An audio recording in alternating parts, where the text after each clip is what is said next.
Hey, today I'm talking about Triangle of Sadness, a new international film. It was made by a bunch of countries, directed by Ruben Östlund, who is a Swedish filmmaker who I just watched his film The Square, and this is very similar to that, but better and more ridiculous. So the basic premise is hard to say because it's about a lot of things, but the surface level premise is there's this couple, they're both models. She's more successful than him, but she's also kind of terrible, and he's a mixed bag. And they're kind of going through a little bit of a struggle at the beginning of the movie, but then because she is an influencer, she gets some free tickets to go on a yacht, and so most of the film takes place on a yacht, and then the third act gets really metaphorical, and it's great. I thoroughly enjoyed this movie, because what it's really about is so many things. So many things. I tried to boil it down to just one, and I'm like, you can't boil this movie down to just one thing. It definitely serves as a commentary on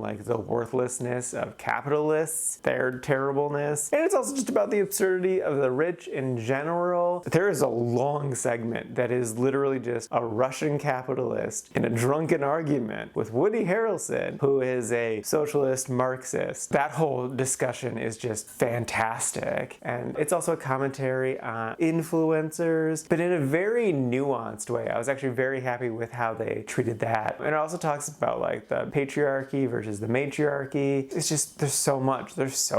Toxic relationships, I can't even, there's so many things in this movie. It's really, really good. There's also an absurd amount of vomit in this movie. It's just in one section, and it makes sense, it's logical. But it's also at the same time an absurd amount of vomit.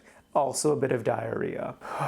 And that's not the point of this movie, but it's so much. And it's so visually striking because you don't see stuff like this ever. So it's something that just sticks with you. And if you're squeamish at all, or if seeing other people sick makes you sick, don't watch this movie. There's so much. It's just one section, again, it's just one section. But they filled it to the brim and then overflowed it, quite literally. This movie's great though. If I was gonna complain about anything, it felt a bit long, but I almost wonder if maybe they could have cut out a little bit of the second act to then give the third act more room to breathe. Because they did a very good job of clearly separating this movie into 3 separate sections. And though I definitely liked the third section a lot, I was kind of ready for the movie to be done, and it still felt like it had a bit more to do, and I'm okay, just maybe a little bit more trimming, because this is a long movie. It's 2.5 hours. I think just little 5 minutes shaved off probably would have helped a bit.